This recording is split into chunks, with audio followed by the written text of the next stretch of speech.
سورہ بنی اسرائیل آیت نمبر 25۔ اعوذ باللہ من الشیطان الرجیم، بسم اللہ الرحمن الرحیم۔ آپ کو یاد ہوگا کہ ہم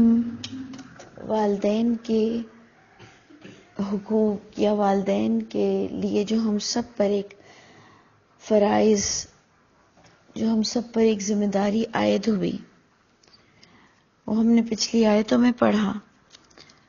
کہ اللہ تعالیٰ نے بار بار، جو ہم سورہ بنی اسرائیل میں پڑھ رہے ہیں، شرک کو بہت فوکس کیا گیا، اور شرک کے بعد آپ نے دیکھا کہ جنت کی طرف انسپریشن دی گئی کہ جنت میں اگر داخل ہونا ہے تو تمہارے اندر یہ کوالٹی کا ہونا بہت ضروری ہے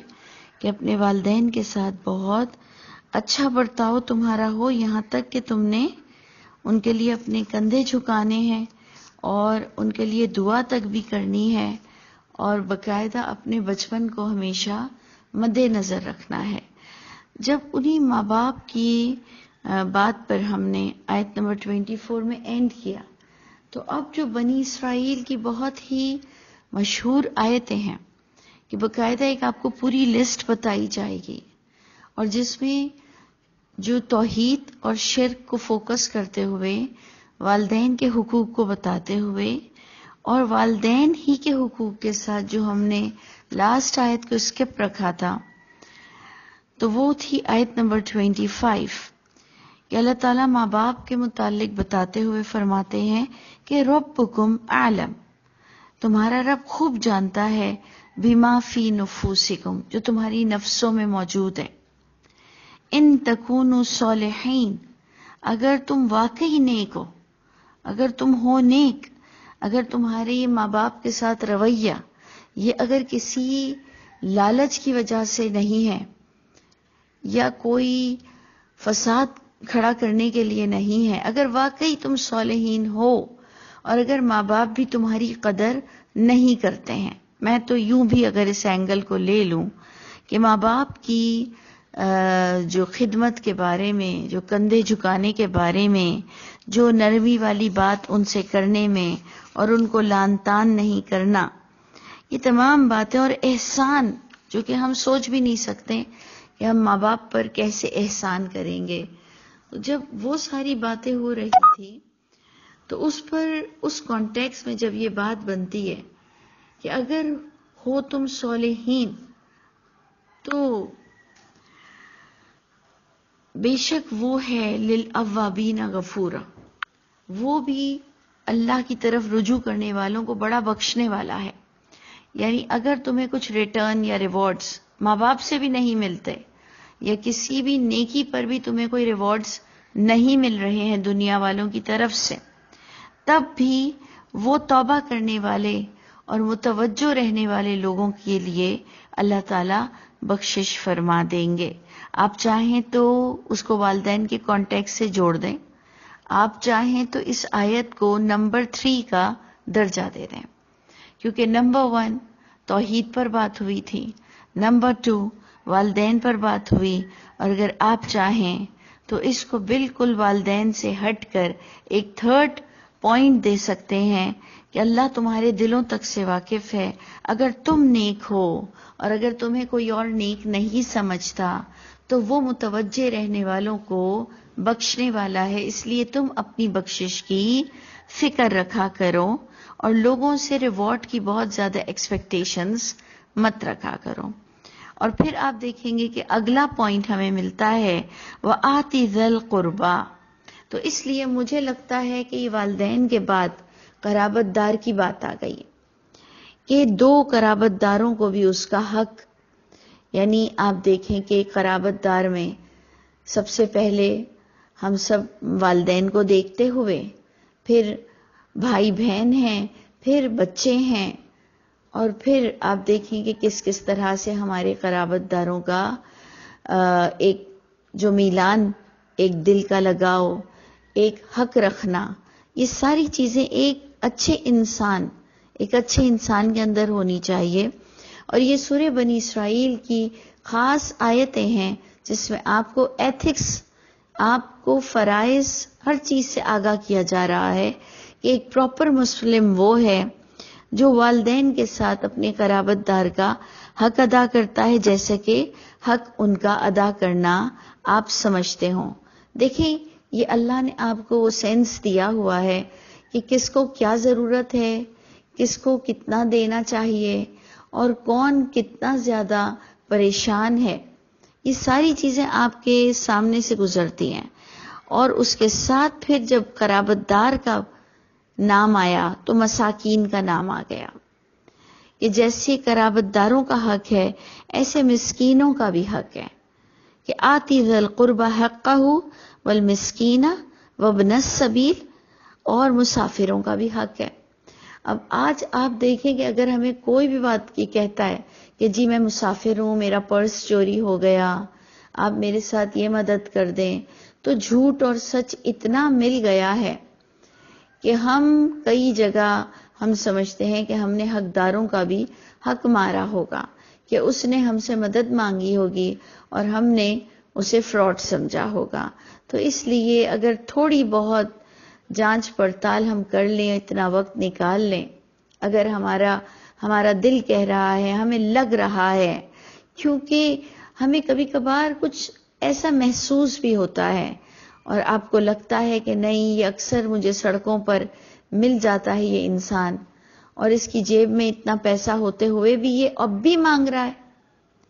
کہاں تو کہہ رہا ہے کہ ایک وقت کا کھانا کھلا دو، اور جیب میں اتنے پیسے ہیں پھر بھی میں نے اسے اچھی خاصی رقم دی، پھر بھی دوسروں کے پاس جا کے مانگ رہا ہے. تو یہ ساری چیزیں ہم میں بلٹ ان ہیں کہ ہم کس کو کس حد تک سمجھ سکتے ہیں، اور یہ بھی بات اپنی جگہ موجود ہے کہ ہم غیب کا علم نہیں رکھتے ہیں. تو کتنا بیلنس کے ساتھ ہمیں قرابت دار، مسکین اور مسافر کا حق ادا کرنا ہے، یہ آپ پر اور مجھ پر اپنی اپنی نوعیت کا ایک ذمہ داری ہے، جو اللہ کرے کہ ہم نے کبھی کسی کا حق نہ مارا ہو. اب آپ دیکھیے کہ یہ بتاتے ہوئے کتنی بڑی بات بتائی جا رہی ہے کہ وَلَا تُبَذِّرْ تَبْذِيرًا، اور بے جا خرچ بھی مت کیا کرو، فضول خرچ بھی مت کیا کرو. اس کے اینگل یوں بھی جا سکتے ہیں کہ ان کو بھی اتنا نہ دے دو کہ دوسروں کا حق مارا جائے، بے جا اتنا بھی خرچ ان پر مت کر دیا کرو. یا ہم اس کو ایک الگ پوائنٹ میں لے جائیں کہ یہ ہم سے کہا جا رہا ہے کہ ان مسکین کو، مسافروں کو، رشتہ داروں کو حق دیتے ہوئے تم اسی وقت حق دے سکو گے جب تمہاری اپنی بھی پرسنل بہت زیادہ فضول خرچیاں نہیں ہوں گی.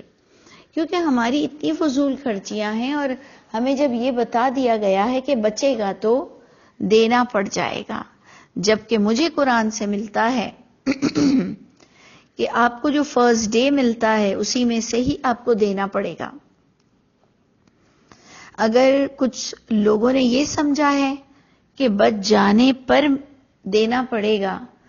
تو وہ ظاہری بات ہے وہ جلد از جلد سارے کے سارے خرچ کرے گا. گرمی کے کپڑے تو سردی کے کپڑے، تو گرمی کی چیزیں تو سردی کی چیزیں، اور وہ چاہے گا کہ میں اتنا خرچ کر دوں کہ اللہ کو گواہی دے دوں کہ اللہ جی رمضان میں میرے پاس کچھ ہے ہی نہیں بچا ہوا کہ میں نے اس پر زکوٰۃ دینی ہے. کیونکہ ہم نے اپنے طور پر رمضان کو مخصوص مہینہ بنا لیا کہ جی اس میں اللہ تعالیٰ بھی حساب کتاب کرتے ہیں، میں بھی حساب کتاب اسی مہینے کر لوں اور اتنا خرچ کر دوں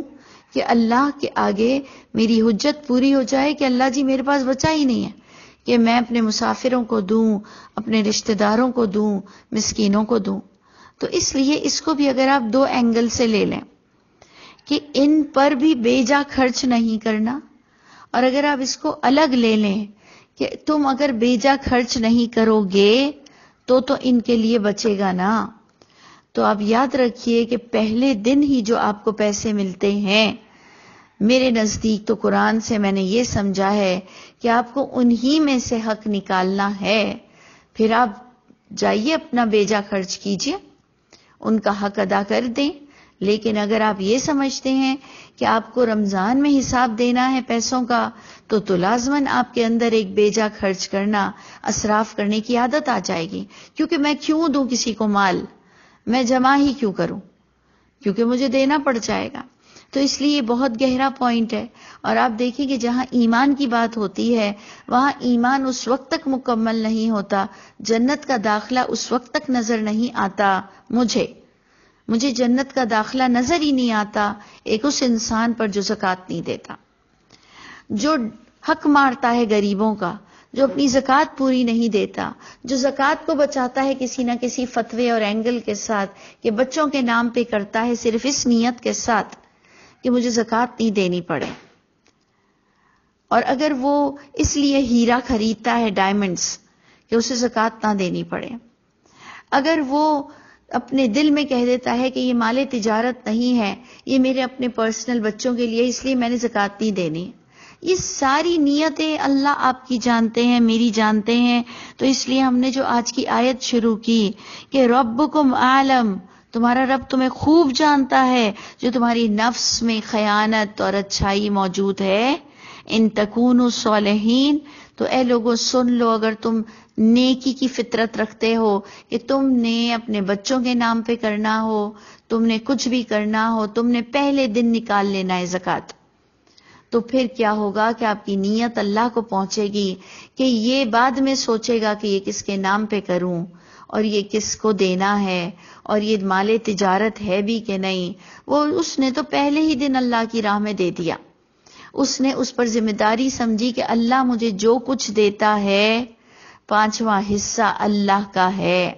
اور یہ اللہ کی مہربانی ہے جو اللہ مجھے 4 حصے کا حقدار بنا دیتے ہیں. اگر اللہ چاہتے تو ہم سے پورا مال مانگ لیتے، اگر اللہ چاہتے تو ہم سے 50% مانگ لیتے. لیکن کیا اللہ کی شان ہے کہ اللہ نے ہمیں جو بھی ہمیں عطا ہوتا ہے، اللہ تعالیٰ فرماتے ہیں ان مالوں میں تمہارے لیے 1/5واں حصہ اللہ کی راہ میں دینا ہے، تو 5واں حصہ 20% بنتا ہے، تو 80% کے ہم مالک ہیں، 80%. لیکن جس نے اپنا گراف ہی گرا دیا کہ سال بھر جتنا خرچ کرنا ہے کرو، جتنی گاڑیاں بدلنی ہے بدلو، جتنی ٹریولنگ کرنی ہے کرو، جتنی دھوم دھام سے شادیاں، منگنی، کھانے جو کرنے ہیں کرو، بچ جائے گا رمضان میں تو حساب کتاب کر کر دینا پڑ جائے گا. اور وہ بھی انتہائی حد تک ہم گر جاتے ہیں کہ 2.5% دیتے ہیں، پورا 11 مہینے 12 مہینے کھا پی کر کہتے ہیں بچ گیا تو 2.5%. اللہ کے ہم فقیر ہیں، اللہ غنی ہے. ہم اپنی اس حرکت کو، اس گری ہوئی حرکت کا کیا جواب دیں گے اللہ کے آگے؟ اللہ تعالیٰ میں بھی جہاں کہیں پر غلطی کر رہی ہوں اور غلط ہوں، اللہ مجھے بھی توفیق عطا فرمائے. کیا یہ بہت بڑی بات نہیں کہ جو کچھ مجھ کو اور آپ کو عطا ہوتا ہے اس میں سے 20% کسی اور کا ہی ہے، تبھی ہمیں کچھ ملتا ہے. تو ہم تو خیانت کرنے پر تلے ہوئے کہ ہمیں جو کچھ ملتا ہے وہ ہم سمجھتے سب ہمارا ہے. سب ہمارا نہیں ہے، یہ بھی اللہ کی مہربانی ہے کہ 80% ہمارا ہے. اللہ تعالیٰ فرماتے ہیں قرآن کی ایک آیت میں کہ اگر میں تم سے پورا مال مانگ لیتا تو تمہاری خیانت کھل جاتی، کہ تم اس وقت تمہارے عیب کھل جاتے، کہ تم کس طرح سے چمٹ جاتے اپنے مال پر کہ اے اللہ پورا مال مت مانگیے مجھ سے. جبکہ ہم بڑے عاشق رسول بنتے ہیں، ہم بڑی اللہ کے لیے جان دینے والی باتیں کرتے ہیں. اگر اللہ ہم سے اپنا پورا مال مانگ لیتے تو ہماری جو ایک گندگی ہے، ہماری خباثت ہے، وہ اللہ پہ کھل جاتی. تو یہ بڑا ایزی اللہ نے ہمیں کام دیا. اور جو زکوٰۃ نہیں دیتا وہ مومن کی حیثیت سے کھڑا ہی نہیں ہوگا. تو آپ دیکھیں کہ کس طرح سے بتایا جا رہا ہے اور اس کے ہم کتنے ڈیفرنٹ اینگل لے سکتے ہیں کہ بیجا مت خرچ کیا کرو، حقداروں کو حق بھی دو. اور ان المبذرین، اللہ تعالیٰ فرماتے ہیں بے شک جو اسراف کرنے والے، بیجا خرچ کرنے والے لوگ ہیں، کانوا اخوان الشیطان، یہ شیطان کے بھائی ہیں. آپ پسند کریں گے کہ قیامت کے دن آپ کو شیطان کی کیٹیگری میں کھڑا کیا جائے؟ شیطان کے بھائی کا مطلب یہ ہے کہ آپ میں اور شیطان میں، بھائی بہنوں میں جیسے کوئی فرق نہیں ہوتا ہے. ایسے ہی وہ آپ جیسا ہے اور آپ اس جیسے ہیں. ہم اپنے آپ کو بہت برتر سمجھتے ہیں اور اس کو بڑا گھٹیا اور مردود سمجھتے ہیں. اللہ فرماتے ہیں فضول خرچ کرنے والا وہ بھائی ہے شیطان کا. اور پھر آگے یہ بھی بتا دیا گیا کہ وَكَانَ الشَّيْطَانُ لِرَبِّهِ كَفُورًا، اور شیطان اپنے رب کا بڑا ہی ناقدرہ ہے. اگر آپ تھوڑی دیر کے لیے ایمانداری سے میری اگر ایک بات کو سننا پسند کریں، کہ اگر آپ غور کریں کہ آپ نے جتنا بچوں کو دیا اتنے ہی بچے ناقدرے ہو گئے. زیادہ تر، میں نہیں سب کی بات کرتی، لیکن زیادہ تر المیہ اور ایلیمنٹ یہی پایا گیا کہ آپ نے جتنی ڈشز ٹیبل پہ رکھی اتنا ہی بچے کو وہ کم لگتا ہے، اور اس کو ساری ڈشز میں سے کوئی ڈش بھی پسند نہیں آتی ہے. آپ نے جتنا بڑا گھر بنایا وہ آپ کو چھوٹا لگا. آپ نے جتنی چیزیں جمع کی وہ آپ کو کم لگی.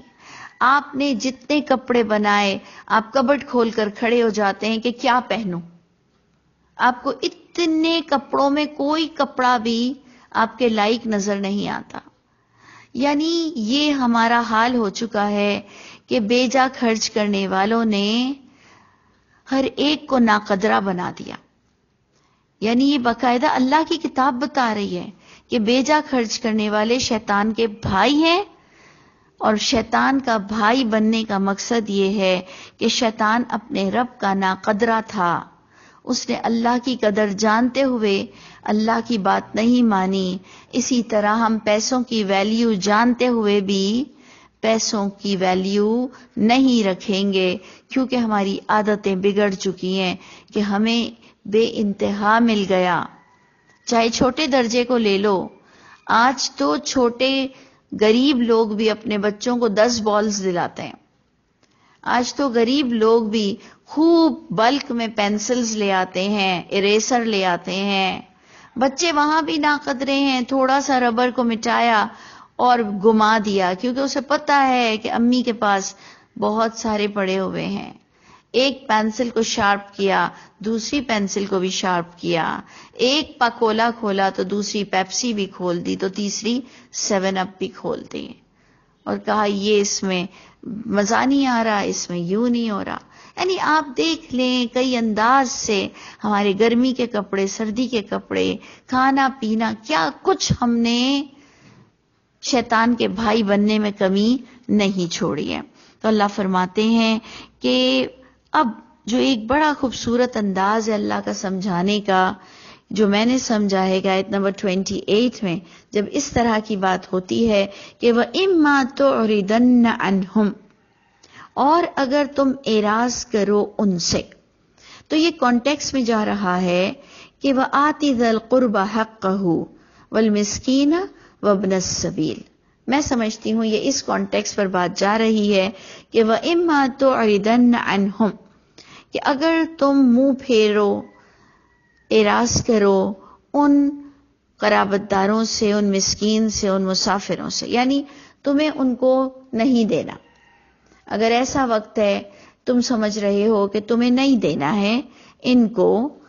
ہو سکتا ہے تم خود ہی بہت تنگ دست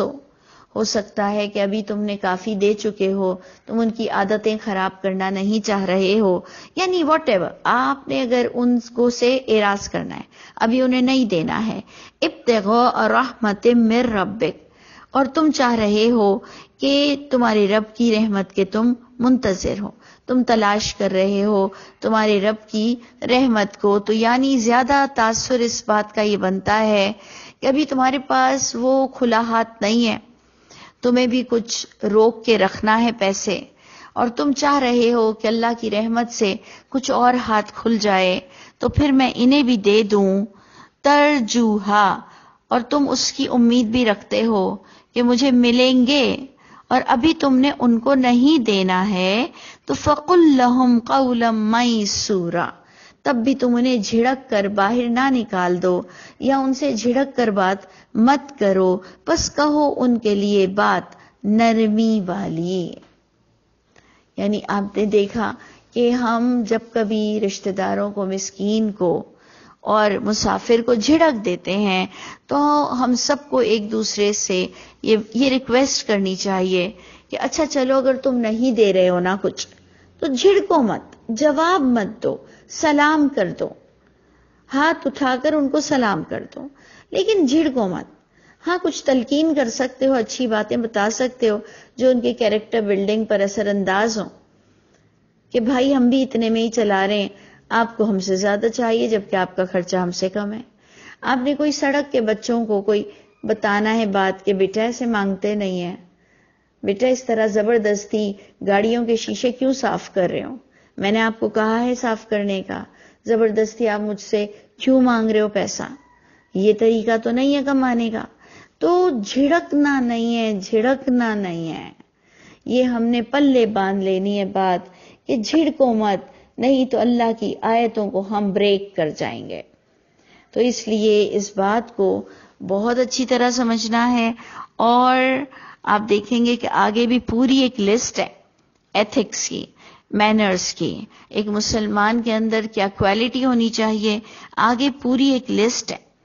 اور باقاعدہ اللہ تعالیٰ ایک بیلنس کے ساتھ اس بات کو جو ہمیں بتا رہے ہیں کہ وَلَا تَجْعَلْ يَدَكَ مَغْلُولًا، اتنا بھی ہاتھ کو بند مت رکھو، إِلَىٰ عُنُقِكَ، اپنی گردنوں تک، وَلَا تَبْسُطْهَا كُلَّ الْبَسْطِ، اور نہ اتنا کشادہ کر دو ہاتھ کو پوری طرح سے کھول کر کہ فَتَقْعُدَ، کہ تم بیٹھے رہ جاؤ گے، ملومم محسورا، ملامت زدہ اور حسرت میں مبتلا۔ یعنی اب دینے پر آتے ہو تو اتنا دے دیتے ہو کہ بیوی بھی ناراض، بچے بھی ناراض، سب ناراض کہ اب کل کے لیے بھی نہیں ہے، اور اب اگلے مہینے کے لیے بھی نہیں ہے، اور اب یوٹیلیٹی بلز بھرنے کے لیے بھی نہیں ہے۔ تو اس لیے اللہ تعالیٰ نے جو آپ کو سماعت بصارت دل دیا کہ اتنا بھی نہ جمع کر لو کہ آپ کو لاکھ 2 لاکھ، کروڑ 2 کروڑ، کیونکہ ہر ایک کا ایک سٹیٹس ہے۔ آپ کہتے ہو نہیں قرآن نے بھی کہا ہے کہ پوری طرح سے نہ دے دو، تو اب ہم نے جناب ہمیں پورا ہی نہیں ہو رہا، ہم اتنا جمع کر رہے ہیں، اتنا جمع کر رہے ہیں، اتنا جمع کر رہے ہیں، اور ہم اس آیت کو کوٹ کرتے ہیں لوگوں کو کہ جی اللہ نے بھی کہا ہے کہ پورا مت دے دو کہ تم حسرت میں مبتلا ہو کے رہ جاؤ۔ تو کیا کتنا جمع کرنا ہے تم کو؟ تم کیا سمجھتے ہو کہ وہ آیت کا بیلنس کیا ہے کہ پوری طرح سے سب مت دے دو اور اتنا تنگ بھی اپنے ہاتھ کو گردنوں تک مت کر دو؟ تو یا تو آپ پوری طرح سے دے دیتے ہیں، یا آپ اتنا جمع کر رہے ہیں اور حوالہ آیت کا لے رہے ہیں کہ نہیں اللہ نے بھی کہا ہے کہ جی پوری طرح سے سب مت دے دو۔ تو جناب یہ ساری باتیں تو اب اللہ ہی ہماری سمجھیں گے، اور ہمیں اللہ ہی کے پاس حساب دینا ہے۔ تو اللہ کرے کہ میں اور آپ ڈیفالٹر نہ ہوں، اور اللہ تعالیٰ کے اس بات کے بیلنس کو ہم اچھی طرح سمجھیں کہ ہمارے لیے کتنا پیسہ کافی ہے اور ہمیں کتنا لوگوں میں بانٹنا چاہیے۔ اللہ تعالیٰ سب سے پہلے تو مجھے بھی باعمل کر دے، آپ سب کو بھی باعمل کر دے، اور اللہ تعالیٰ ہم سے راضی ہو جائے۔ انشاءاللہ پھر ہم اور آیتوں کو کنٹینیو کریں گے۔